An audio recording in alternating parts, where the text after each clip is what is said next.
నమస్తే, welcome to RK news.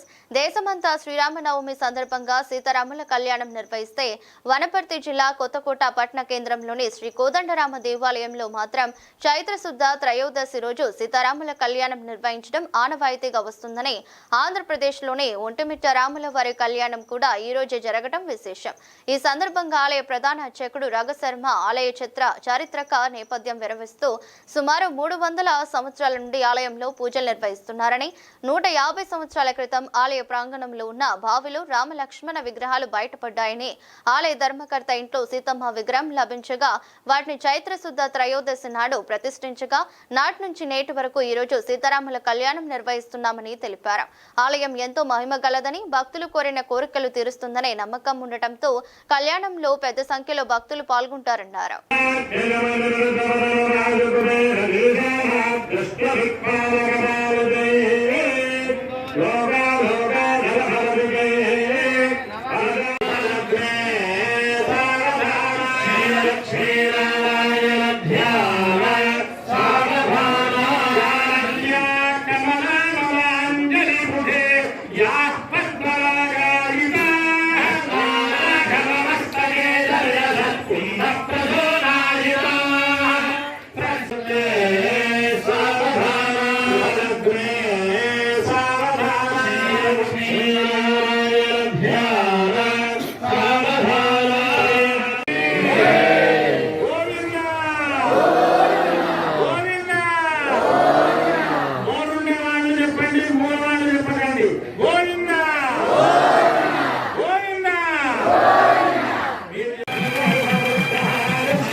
అయ్యా మీరు కొద్దిగా ఉంటే వాళ్ళు మిగతా వాళ్ళు చూసుకుంటారు. సీనయ్య అక్కడ అందరికి అవకాశం ఇవ్వండి నాయన. ఇక్కడ అందరూ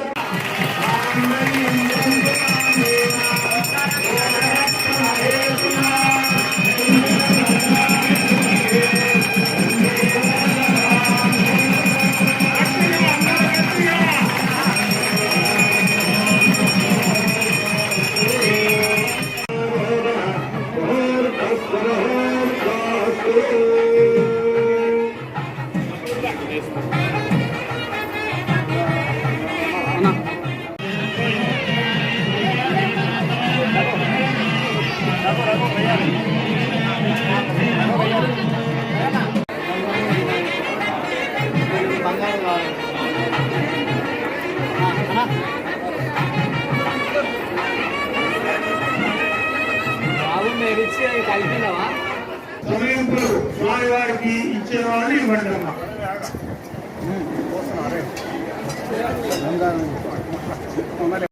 కొత్తకోట హిందూ బంధువులందరికీ కూడా మొట్టమొదట శ్రీరామనవమి శుభాకాంక్షలు తెలియజేస్తూ, మనము సామాన్యంగా ఎక్కడైనా సరే నవమి కళ్యాణం అనేది శ్రీరామనవమి రోజు చేస్తాము.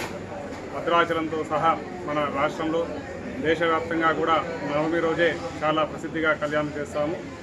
కానీ మన కొత్తకోట కోదండరామస్వామి వారి దేవాలయంలో ఇది త్రయోదశి, చైత్రశుద్ధ త్రయోదశి రోజు స్వామివారి కళ్యాణాన్ని నిర్వహించడం చాలా విశేషం అన్నమాట. ఇది దాదాపుగా 150 సంవత్సరాల నుంచి కూడా ఈ కళ్యాణ మహోత్సవాన్ని కూడా నిర్వహించడం జరుగుతుంది. దానికి ఏమిటి ప్రత్యేకత అంటే, ఇక్కడ పూర్వము ఈ దేవాలయం ప్రాంగణంలో ఒక బావి ఉండేదట. ఆ బావి తవ్వేటప్పుడు ఏంటంటే రామ లక్ష్మణులు ఇక్కడ అంటే ధర్మకర్తకు దొరికిందనమాట. సీతమ్మ వారు ఒకరు లేరని బాధపడుతూ ఉంటే ఇంట్లో ధర్మకర్త వారి దేవాలయం ఇంట్లో ఉప్పు డబ్బులో కూడా సీతమ్మ వారు కనిపించిన తర్వాత త్రయోదశి రోజు ఈ దేవాలయాన్ని ప్రతిష్ఠ చేసి అప్పటి నుంచి కూడా ఈ కళ్యాణ మహోత్సవ కార్యక్రమం అనేది కూడా నిర్వహించడం ఆనవాయితీగా వస్తుందన్నమాట. పూర్వకాలంలో ఈ కళ్యాణం అనేది రాత్రిపూట జరిపించేవారంట పెద్దవాళ్ళని కూడా. ధర్మకర్త పెరవల్లి లింగయ్య శాస్త్రి గారు, పెరవల్లి శ్రీనివాసమూర్తి గారు, అదేవిధంగా ఇప్పుడు పార్థసారథి గారు, మన వనపర్తి జోషి గోపాల్ శర్మయ్య గారి ఆధ్వర్యంలో ఈ కళ్యాణ మహోత్సవ కార్యక్రమం అనేది కూడా నిర్వహించడం ఎంతో ఆనవాయితీగా వస్తుంది కాబట్టి ఈ యొక్క కళ్యాణ కార్యక్రమం అనేది చాలా విశేషంగా ఒంటిమిట్ట తర్వాత కొత్తకోట కొన్ని ప్రాంతాలలో మాత్రమే త్రయోదశి కళ్యాణాలు జరుగుతాయి కాబట్టి అందులో ముఖ్యంగా మన కొత్తకోట శ్రీ కోదండరామస్వామి వారి దేవాలయంలో దాదాపుగా 150 సంవత్సరాల నుంచి కూడా ఈ కళ్యాణ మహోత్సవ కార్యక్రమం నిర్వహించడం జరుగుతుంది కాబట్టి స్వామివారు చాలా విశేషమైనటువంటిది అనమాట మన ప్రాంగణం కొత్తకోట దేవాలయం. ఇక్కడ ఏ కోరుకున్న కోరిక కూడా నెరవేరుతుంది. వారికి అనుకున్న పనులు వివాహం సంతానం కూడా ఈ యొక్క కోదండరామస్వామి అనుగ్రహంతో వారంతా కూడా ఎంతో సుఖం పొందుతారు కాబట్టి ఈ యొక్క ఆలయ ప్రత్యేకత చాలా విశేషమైనది. అంటే ఒక గంట చెప్తే కూడా సరిపోదు దీని గురించి. దాదాపుగా 350 సంవత్సరాల నుంచి కూడా ఈ యొక్క పూజా కార్యక్రమాలు కూడా నిర్వహించారు కాబట్టి తప్పకుండా కూడా అందరూ ఈ దేవాలయ ప్రాంగణంలో పాల్గొని ఈ స్వామివారి తీర్థప్రసాదాలు స్వీకరించి అన్నప్రసాదాన్ని కూడా స్వీకరించి వెళ్ళవలసిందిగా కోరడమైంది. జై శ్రీరామ్, జయ జయ శ్రీరామ్.